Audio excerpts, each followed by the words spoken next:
शुरू अलाउद्दीन खिलजी की बाजार नियंत्रण प्रणाली। तो अगर एग्जाम के दृष्टिकोण से देखें तो ये बहुत ही ज्यादा जरूरी है। कोई चाहे छोटा एग्जाम हो, चाहे बड़ा हो, चाहे सिविल सर्विस का हो, चाहे कांस्टेबल लेवल का हो, ऐसा कोई एग्जाम नहीं है जिसमें ये पूछा जाता ना। तो इसे बहुत ज्यादा ध्यान से हमें पढ़ना, बहुत ज्यादा मैं आपको अच्छे से इसे पढ़ाऊंगा। अगर हम अलाउद्दीन खिलजी की बाजार नियंत्रण प्रणाली की बात करें, सबसे पहला सवाल तो हमारे लिए यही है कि बाजार है क्या। भाई अगर सामान्य भाषा में मैं आपसे बात करना चाहूं तो बाजार में आपका दो ही तो चीजें होती है, या तो आपका क्या होता है किसी चीज का लेन, या क्या होता है आपका देन। और इन दोनों के लिए अगर मैं बात आपका करना चाहूं, किसकी जरूरत पड़ती है आपका, पैसों की। चाहे आप किसी सामान को लोगे तो उसके बदले क्या दोगे आप, पैसा। किसी सामान को किसी को दोगे तो उसके बदले क्या लोगे आप, पैसा लोगे। और पैसे का ही तो खेल है। और मार्केट जो है किस तरीके से काम करता है, अगर मार्केट की हम बात करें, बाजार की बात अगर हम करें, तो जो सिंपल बाजार है, जो स्वतंत्र बाजार होता है, वो दो चीजों पर आपका निर्भर करता है कि एक चीज का नाम क्या है आपका मांग, और दूसरा नाम क्या है आपका पूर्ति। अगर मांग बढ़ेगी तो पूर्ति भी क्या की जाएगी आपका, बढ़ाई जाएगी। और मांग घटेगी तो पूर्ति भी क्या की जाएगी आपका, कम की जाएगी। अगर बाजार को हम स्वतंत्र रूप से छोड़ दें तो उस बाजार पर जिन लोगों का आपका कब्जा हो जाता है, उन्हीं लोगों को हम क्या कहते हैं आपका, पूंजीवादी लोग। क्या कहते हैं आपका, पूंजीवादी लोग। क्योंकि होता क्या है, जब बाजार को आप स्वतंत्र छोड़ोगे तो वहां पर आपका जितनी मांग होगी वस्तु की, उतना ही उसका क्या बढ़ जाएगा, दाम। और जितनी मांग आपका वस्तु की क्या होगी, कम, उतना ही क्या घट जाएगा आपका दाम। तो ये जो पूंजीपति लोग होते हैं, ये बाजार में मांग को क्या करते रहते हैं आपका, बढ़ाते रहते हैं। और मांग जब बढ़ती रहती है तो वस्तु का क्या बढ़ता रहता है आपका, दाम बढ़ता रहता है। दूसरी बात है कि यहाँ पे ये भी है कि जो बाजार है, अगर उसे हम स्वतंत्र तरीके से आपका छोड़ देंगे तो वहां पर एक चीज और आपका सामने यहाँ पे आने लगती है। मान लो कोई यही की हम दुकान ले लें और कोई एक वस्तु है और उसकी कीमत मान लो 10 रुपए, और बाजार में आपका पूरी की पूरी स्वतंत्रता दी गई है आपका सभी को। और इसे खरीदने के लिए आपका 3 लोग वहां पे गए, एक के पास 100 रुपए है, एक के पास 1000 है, एक के पास कितना है आपका 10,000 है। वस्तु कितनी है, एक। वास्तव में सामान्य कीमत वस्तु की कितनी है आपका, 10 रुपए है। लेकिन जब यहाँ पे 3 लोग खरीदने आपका जाएंगे तो ये दुकानदार किसे अपनी वस्तु देगा, 1000 वाले को या 10,000 वाले को। तो सामान्य सा मतलब ये है कि जो वस्तु का दाम 10 रुपए था वो बढ़कर आपका कितना हो जाएगा, 10,000 आपका हो जाएगा। यानी कहने का मतलब ये, जितनी मांग बढ़ेगी उतना ही वस्तु का क्या बढ़ेगा, दाम बढ़ेगा। अलाउद्दीन खिलजी इसी बात को जानता था। वो जानता था कि अगर किसी भी राज्य को मजबूत होना है, उसे 2 आधारों पर मजबूत होना पड़ता है, एक सैनिक आधार पर और एक किस आधार पर आपका, आर्थिक आधार पर। अमेरिका दुनिया की सुपर पावर क्यों, क्योंकि अमेरिका दुनिया की सबसे नंबर 1 पे अर्थव्यवस्था निकल कर आती है, और नंबर 1 पर ही उसकी क्या आती है आपका, सैनिक पावर आती है। अब रूस की अगर हम बात करना चाहें, रूस की आर्थिक स्थिति बड़ी कमजोर है। रूस टॉप 10 इकोनॉमी में भी नहीं आता, लेकिन रूस की कौन सी पावर मजबूत है आपका, सैनिक पावर मजबूत है। इसलिए सैनिक के माध्यम से अगर हम देखना चाहें तो वो दुनिया की सुपर पावर है। लेकिन वास्तव में अगर पूरे तरीके से देखना चाहें तो दुनिया की सुपर पावर कौन है आज आपका, अमेरिका। तो अलाउद्दीन खिलजी जानता था कि मैंने सैनिक स्थिति तो मजबूत कर दी, क्योंकि कल जब मैंने तुम्हें पढ़ाया था कि अलाउद्दीन खिलजी ने किस प्रकार की सेना का निर्माण किया, आपका स्थायी सेना का निर्माण किया। उसने उन्हें नगद वेतन भी दिया, और साथ ही साथ उसने हुलिया और कौन सी प्रथा चलाई थी आपका, डाक प्रथा भी आपका चलाई थी। तो उसने सोचा कि अगर बाजार को खुला छोड़ दिया जाएगा तो बाजार में क्या होगी, बेईमानी, बाजार में क्या होगी, घूसखोरी। अगर उन दोनों को कम कर दिया जाए तो मार्केट भी किसका, मेरा, सेना भी मजबूत किसकी, मेरी। तो मुझसे ताकतवर सुल्तान यहाँ पर कोई होगा नहीं। इसलिए उसने क्या किया कि बाजार को आपका खुला ना छोड़ के आपका बाजार जो है उसे किसके नियंत्रण में कर लिया, आपका अपने नियंत्रण में कर लिया। और कहा कि बाजार में जो भी वस्तुएं होंगी, उन वस्तुओं के जो दाम हैं वो क्या होंगे आपका, बिल्कुल फिक्स होंगे। आपने देखा नहीं, जब आप जाते हो एक दाम की दुकान, अरे हाँ है ना। लेकिन ये जो फिक्स प्राइस आपका किया जा रहा है, ये किसके द्वारा किया जा रहा है आपका, सुल्तान के द्वारा। और सुल्तान कौन है आपका, अलाउद्दीन। यानी अलाउद्दीन ने अपनी स्थिति मजबूत करने के लिए पूरा का पूरा जो बाजार है उसे किसके नियंत्रण में ले लिया? अपने नियंत्रण में ले लिया। इसका मतलब ये है कि अगर बाजार में वस्तुओं की कीमत तय की जाएगी तो उसे करने का काम किसका होगा? सुल्तान का। समझ में आ रहा है कि नहीं आ रहा है? और सुल्तान ने कहा कि यहाँ पर हम कुछ बाजार बनाए। एक बाजार का नाम होगा आपका मंडी, एक बाजार का नाम आपका क्या होगा? सराय अदल, और एक बाजार का नाम क्या रखेंगे आपका? सामान्य बाजार। इसने कहा कि अगर आपको कोई भी सामान लेने बाजार में जाना है तो बाजार के कितने टाइप बताए इसने? 3। एक का नाम क्या है?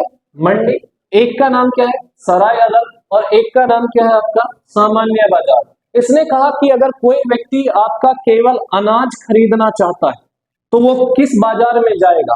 मंडी में। क्योंकि अलाउद्दीन जानता था कि अगर जीवन का निर्वाह करना है, जीवन को चलाना है, तो उसके लिए किसकी आवश्यकता है? भोजन की। और भोजन का सबसे बड़ा आधार क्या था? अनाज। तो इसने अनाज का ही क्या बना दिया? एक आपका अलग से मार्केट बना दी। दूसरी स्थिति इसने महसूस की कि जब रोटी तो आपका मिल रही है लेकिन पहनने के लिए क्या मिलना चाहिए? आपका कपड़ा। तो दूसरे बाजार में इसने कहा कि उसमें क्या मिलेगा? आपका कपड़ा मिलेगा। दूसरी बात इसने कहा कि लोग को खा पी कर क्या होना है? मोटा। लेकिन मोटे कैसे होंगे वो? आपका घी को खा के। घी भी कहाँ मिलेगा आपका? यहीं पे आपका मिलेगा। अरे इतना समझ में आ रहा है या नहीं? अगर आपको कपड़ा लेने जाना है, अगर आपको घी लेने जाना है, और अगर आपको शक्कर लेने जाना है तो आपको किस बाजार में जाना होगा? सराय अदल। लेकिन अगर आपको क्या लेने जाना है? दास लेने जाना है, अगर आपको घोड़ा लेने जाना है, अगर आपको मवेशी लेने जाना है, या आपको सब्जी लेने जाना है तो आपको किस बाजार में जाना होगा? सामान्य बाजार में जाना। मवेशी का मतलब समझते हैं नहीं? यानी कहने का मतलब वो जानवर जिनके क्या होते हैं? आपके 4 पैर। और ज्यादातर हम इस शब्द के लिए किसका इस्तेमाल करते हैं? जैसे आपने गाय का देखा होगा इस्तेमाल, जैसे आपने भैंस का देखा होगा, क्योंकि जो पशु आपके ज्यादातर दूध देते हैं उन्हें हम, जो पालने वाले जो जानवर होते हैं उन्हें हम क्या कह देते हैं? आपका मवेशी कह देते हैं। जैसे गाय भी मिलेगा, भैंस भी मिलेगा, और साथ ही साथ इस बाजार में क्या मिलेगा? घोड़ा भी मिलेगा। सब्जी लेने जाना है तो आपको यहाँ जाना है, और साथ ही साथ अगर आपको दास खरीदना है तो भी कहाँ जाना है? आपका यहाँ जाना है। आज आपको मौलिक अधिकार दिए हुए हैं। आज के समय में आपको कोई गुलाम नहीं बना सकता, लेकिन पुराने समय में लोगों को क्या बनाया जाता था? गुलाम। अगर आप यहां से कहीं के लिए निकले तो आपको रास्ते में ही बेच दिया जाता था। अलाउद्दीन खिलजी का नाम तो आपने सुना है, और इसके गुलाम का नाम भी आपने सुना होगा जिसका नाम है मलिक काफूर। अरे हाँ, है ना? मलिक काफूर को भी बाजार से ही आपका खरीदा गया था। इससे पहले जब मैंने गुलाम बंद साहब को पढ़ा है, चाहे आप इल्तुतमिश की बात कर ले, चाहे आप कुतुबुद्दीन ऐबक की बात कर ले, चाहे आप बलबन की बात कर ले, ये सारे के सारे क्या थे? आपके गुलामी तो थे। अरे हाँ, है ना? तो इसने कहा कि अगर आपको कोई भी सामान लेना हो तो आपको बाजार का ध्यान रखना है कि किस बाजार में आपका क्या मिलेगा। लेकिन इस बात से आपको बेफिक्र रहना है कि यहाँ पर जो भी वस्तुओं का दाम होगा वो क्या होगा? आपका फिक्स होगा। और फिक्स कौन करेगा? आपका सुल्तान। और सुल्तान कौन है? आपका अलाउद्दीन। लेकिन अलाउद्दीन ने कहा कि जब इतनी बड़ी बात है तो यहाँ आपका एक विभाग भी बना देते हैं। क्या बना देते हैं? आपका एक विभाग। और विभाग का नाम इसने क्या रखा? दीवान ए रियासत। क्या नाम रखा? दीवान ए रियासत। तो अगर आपसे पूछा जाए कि दीवान ए रियासत जो अलाउद्दीन खिलजी के द्वारा विभाग बनाया गया, उसका काम क्या था? आपका बाजार को नियंत्रित करना और बाजार की देखरेख आपका करना। एक छोटी सी बात अगर मैं आपको बता दूं तो अलाउद्दीन खिलजी ने इतने कठोर नियम आपके बनाए हुए थे कि अगर कोई बाजार में बेईमानी कर देता था, अगर कोई ऐसा बाट आपका रखता था जिसमें तोल में गड़बड़ी अगर आपका होती थी, तो अलाउद्दीन खिलजी ने एक आदेश दे के रखा था कि अगर कोई ऐसा करेगा, जितने भी ग्राम की बेईमानी उसने की, जितने भी किलोग्राम की बेईमानी उसने की, उसका उतना ही मांस का टुकड़ा आपका क्या कर दिया जाएगा? काट दिया जाए। शासन वैसे ही थोड़ा ही किया जाता है। शासन करने के लिए बहुत कठोर क्या बनाए जाते हैं? आपके नियम बनाए जाते हैं। और नियम बनाता वो है जो क्या होता है? आपका शासक। और शासक कौन है? आपका अलाउद्दीन। अगर कठोर नियम नहीं बनाएगा तो क्या इसकी बाजार नियंत्रण प्रणाली सफल हो पाएगी? नहीं हो पाई। और दूसरी बात है, जब फिक्स प्राइस रहेगा तो ऐसा भी तो हो सकता है कि जो यहाँ पर दुकानदार है उन्हें सामान बेचने में क्या हो, नुकसान, तो उस नुकसान की भरपाई वो करेगा जिसने क्या चलाई है, आपका प्रणाली, और प्रणाली चलाने वाला कौन है, आपका सुल्तान। तो अगर किसी को मार्केट में आपका कोई नुकसान होता है तो उसकी भरपाई किसके द्वारा की जाएगी, सुल्तान। अगर मार्केट में वस्तुओं की कीमत की अगर बढ़ोतरी होती है तो उसे भी नियंत्रित कौन करेगा, आपका सुल्तान करेगा। अगर मार्केट में वस्तुओं की कमी होती है तो उनकी पूर्ति भी कौन करेगा, आपका सुल्तान करेगा। समझ में आ रहा है कि नहीं आ रहा है, यानी पूरे बाजार को इसने किसके हाथ में ले लिया, अपने हाथ। आप इसे समाजवाद तो नहीं कह सकते। समाजवाद के लिए क्या जरूरी होता है, आपने एक नाम सुना होगा समाजवाद, सुना या नहीं सुना। अगर हम बात करना चाहें, एक व्यक्ति का नाम सुना होगा आपने, एडम स्मिथ, वो पूंजीवाद को लेके आया। एक व्यक्ति का नाम सुना होगा आपने, कार्ल मार्क्स, वो किसे लेके आया, आपका समाजवाद को लेके आया। और एक व्यक्ति का और नाम सुना होगा आपने, केन्स, यानी जो केन्स है वो क्या लेके आया, आपका मिश्रण लेके आया, किसका, आपका पूंजीवाद और आपका समाजवाद का। लेकिन समाजवाद वो अच्छा होता है जिस समाजवाद का नाम होता है लोकतांत्रिक समाजवाद। अगर आप बात करें उत्तर कोरिया में भी जो उत्तर कोरिया के संसाधन है वो सारे के सारे किसके हाथ में है, आपके तानाशाह के हाथ में। तो लोगों का तो उस पर अधिकार नहीं है। लेकिन हमारे देश में जो संसाधन है वो किसके हाथ में है, संपूर्ण देश की जनता के हाथ में है। और वही संपूर्ण देश की जनता अपनी एक क्या बनाती है, सरकार। और सरकार को वो 5 साल का टाइम देता है कि अगर आप संसाधनों का वितरण सही तरीके से कर सकते हैं तो अगली बार आप रहेंगे, नहीं तो हम इन संसाधनों को किसके हाथ में दे देंगे, किसी दूसरे के हाथ में। तो इस समय तो लोकतंत्र नहीं था, इस समय तो जो सुल्तान चाहेगा वो ही आपका होगा। तो बाजार नियंत्रण प्रणाली समझ में आई। बाजार नियंत्रण प्रणाली कुछ और नहीं बल्कि पूरे के पूरे बाजार को अपने नियंत्रण में कर दिया गया था, किसके द्वारा, आपका अलाउद्दीन खिलजी के द्वारा। कितने तरीके के बाजार बनाए, 3 तरीके के। एक का नाम क्या है, मंडी, आवाज नहीं आ रही, बोलो क्या है, मंडी। दूसरे का नाम, और तीसरे का नाम, समझ में आया नहीं है, लिख लिखना, अलाउद्दीन खिलजी की बाजार नियंत्रण प्रणाली, अलाउद्दीन खिलजी की बाजार नियंत्रण प्रणाली लिखना। अलाउद्दीन के द्वारा किए गए आर्थिक सुधारों में, अलाउद्दीन के द्वारा किए गए आर्थिक सुधारों में, अलाउद्दीन के द्वारा किए गए आर्थिक सुधारों में ये सुधार सबसे महत्वपूर्ण माना जाता है, ये सुधार सबसे महत्वपूर्ण माना जाता है, सबसे महत्वपूर्ण माना जाता है।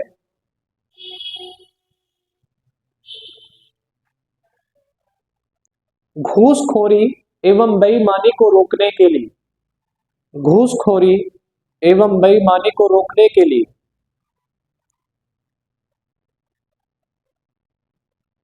अलाउद्दीन ने पूरे बाजार को, अलाउद्दीन ने पूरे बाजार को, अलाउद्दीन ने पूरे बाजार को अपने नियंत्रण में ले लिया था, अलाउद्दीन ने पूरे बाजार को अपने नियंत्रण में ले लिया था, अपने नियंत्रण में ले लिया था। यहां तक हो गया, ठीक है।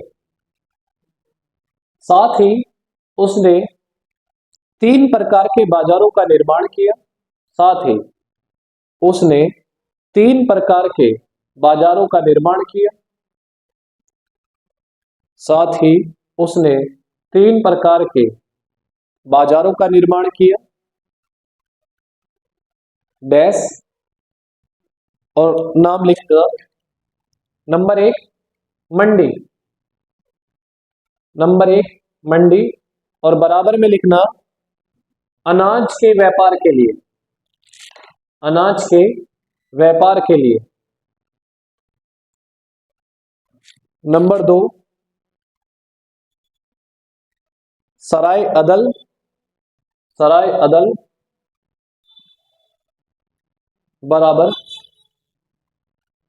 कपड़ा, कोमा घी, कोमा शक्कर आदि के व्यापार के लिए, आदि के व्यापार के लिए,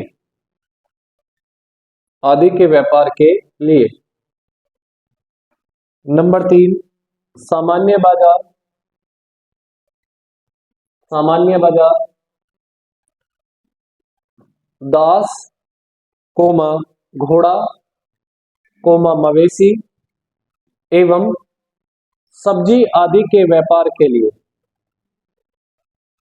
सब्जी आदि के व्यापार के लिए। यहां तक लिख लिया? यहां तक तो कोई दिक्कत नहीं है। एक नोट लिखना, नोट, नोट लिखना। अलाउद्दीन ने सभी वस्तुओं की कीमत को निश्चित कर दिया। अलाउद्दीन ने सभी वस्तुओं की कीमत को निश्चित कर दिया।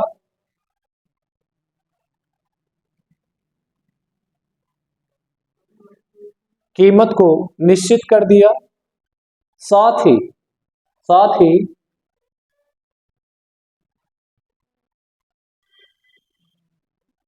बाजार को नियंत्रित एवं उसकी देखरेख के लिए, साथ ही बाजार को नियंत्रित एवं उसकी देखरेख के लिए, बाजार को नियंत्रित एवं उसकी देखरेख के लिए, उसकी देखरेख के लिए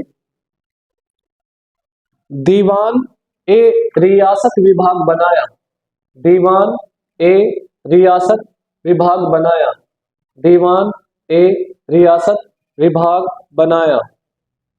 दीवान ए रियासत विभाग बनाया। बाजार नियंत्रण प्रणाली समझ में आया? हाँ या ना? ठीक है, अब आगे चलते हैं। अब अगर आगे की बात करना चाहे और हम इसके अन्य सुधारों की अगर आपका बात करना चाहे तो वो भी साथ के साथ आप देख लें।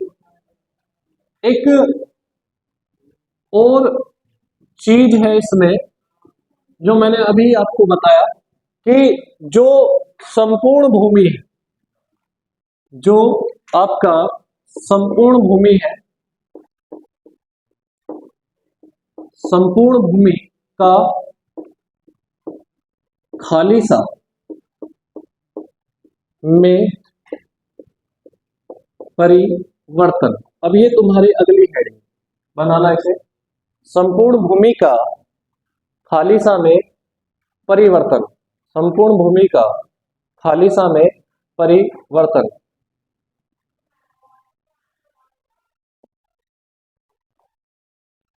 अब एक चीज मैं तुम्हें बता दूं, ये जो खालिसा शब्द यहाँ पे लिखा हुआ है ये क्या है? पहले क्या होता था कि ये मान लो पूरी भूमि, इस पूरी भूमि में एक भूमि तो क्या रहती थी आपका खालिसा, और बाकी जो है यहां पर ऐसे टुकड़ों में क्या बटी रहती थी आपका भूमि बटी रहती थी। और इस भूमि को आपका किसके रूप में इस्तेमाल किया जाता था? आपका वेतन के रूप में। और वेतन के रूप में किस प्रकार? आपका जागीर देकर। किसके रूप में? आपका जागीर देकर। आपको याद होगा कि मैंने बताया था कि अलाउद्दीन खिलजी से पहले कोई भी ऐसा शासक नहीं था जिसने क्या बनाया हो? आपका स्थायी सेना बनाया हो और सेना को क्या दिया हो? आपका नगद वेतन दिया हो। अब जब स्थायी सेना आपकी बन गई, वेतन आपका नगद दिया जा रहा है, तो क्या लोगों को जमीन के टुकड़े देने की आवश्यकता है? नहीं है। तो इसने कहा कि जब लोगों को वेतन ही हम दे रहे हैं तो उनकी जो जमीन है वो भी किसकी होगी? हमारी। और इन्होंने कहा कि अब ऐसी संरचना नहीं रहेगी, बल्कि इस संरचना को ऐसे कर दिया जाएगा, यानी संपूर्ण भूमि को आपका क्या बना दिया जाएगा? खालिसा भूमि आपका बना दिया जाएगा। और खालिसा भूमि का मतलब है कि ऐसी भूमि जिसका संपूर्ण नियंत्रण किसके हाथ में हो? आपका केंद्र सरकार के हाथ में हो। और इस समय केंद्र सरकार का मतलब क्या है? आपका सुल्तान। क्या है? आपका सुल्तान। तो खालिसा भूमि क्या होगी? आपका ऐसी भूमि जिसका संपूर्ण नियंत्रण किसके हाथ में होता है? केंद्र के हाथ में होता है। वह क्या कहलाता है? आपका खालिसा भूमि आपका कहलाता है। यानी इसने जागीरदारी प्रथा को पूरे रूप से क्या कर दिया था? आपका समाप्त। और संपूर्ण भूमि को किसके नियंत्रण में ले लिया था? अपने नियंत्रण में। और आप विश्वास नहीं करोगे, इसने एक काम और किया। जो तुर्क अमीर थे, जिनके पास ज्यादा बड़ी बड़ी जागीर थी, उनसे भी उन्हें छीन लिया, क्योंकि ये जानता था कि अगर मुझे कोई भी दिक्कत हुई या मेरी पकड़ शासन पर थोड़ी भी आपका कमजोर हुई, तो अगला शासक कौन बना देगा? तुर्क अमीर किसी को भी बना देगा। उन पर नियंत्रण करने के लिए इसने उनकी जमीन भी किसके हाथों में ले ली? अपने हाथों में। यानी अब कोई अमीर ही नहीं रहेगा, और जो कोई अमीर नहीं रहेगा, जिसके पास पैसा नहीं रहेगा, उसके पास क्या नहीं रहेगी? आपका ताकत नहीं रहेगी।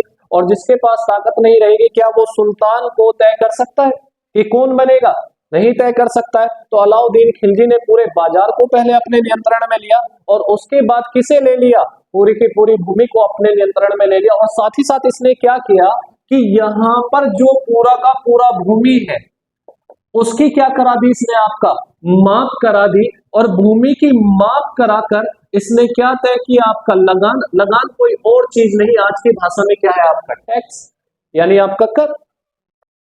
तो इसने पूरी भूमि की पैमाइश कराई, और उसके बाद किसका निर्धारण किया? आपका कर का। क्योंकि आप किसी भी सरकार की बात कर लीजिए, किसी भी देश की बात कर लीजिए, सरकार हो, सुल्तान हो, कोई भी व्यक्ति हो, वो एक ही आधार पर चलता है, और उसका आधार क्या है? आपका पैसा। और यहाँ पर सुल्तान है, तो पैसा किससे लेगा? जनता से। किसके माध्यम से लेगा? टैक्स के माध्यम से।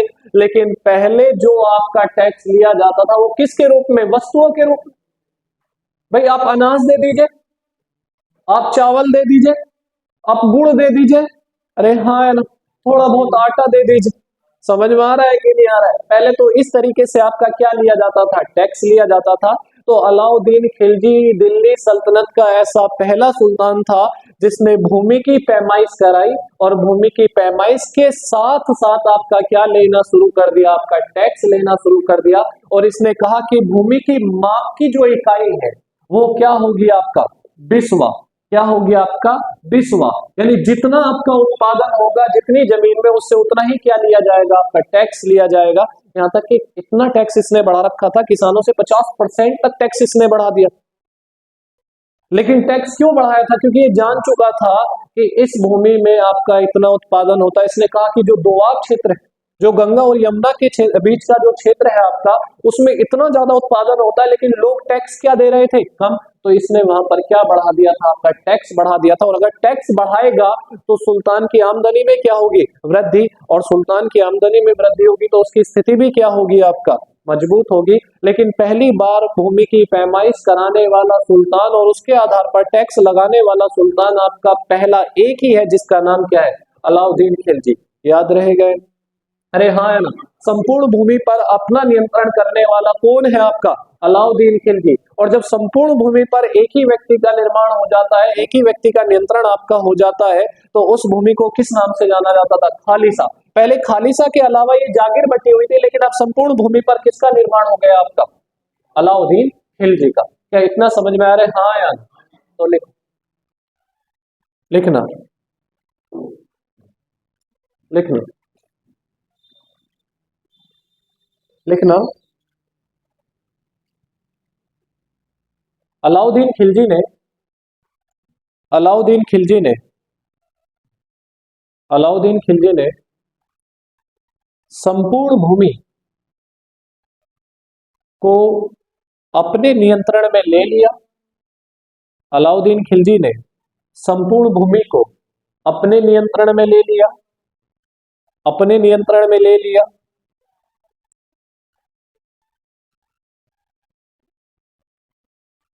ऐसी भूमि ऐसी भूमि जिस पर केंद्र का नियंत्रण होता है। ऐसी भूमि जिस पर केंद्र का नियंत्रण होता है।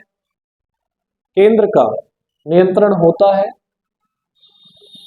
खालिसा कहलाता है। खालिसा कहलाता है। खालिसा कहलाता है। ठीक है? यहां तक समझ में आया? हाँ यार। एक नोट बनाना, नोट। नोट में लिखना, अलाउद्दीन खिलजी ऐसा पहला सुल्तान था। अलाउद्दीन खिलजी ऐसा पहला सुल्तान था। अलाउद्दीन खिलजी ऐसा पहला सुल्तान था जिसने भूमि की पैमाइश कराकर, जिसने भूमि की पैमाइश कराकर, भूमि की पैमाइश कराकर लगान वसूला, लगान वसूला, लगान वसूला। कोई दिक्कत तो नहीं है यहाँ पे? अरे हाँ यार। तथा, तथा भूमि पैमाइश की इकाई बिस्वा को बनाया, तथा भूमि पैमाइश की इकाई, भूमि पैमाइश की इकाई बिस्वा को बनाया, भूमि पैमाइश की इकाई बिस्वा को बनाया, बिस्वा को बनाया। यहां तक समझ में आ रहे? हाँ या ना? तो आज के लिए, आज के लिए इतना ही काफी है, बाकी कल पढ़ेंगे।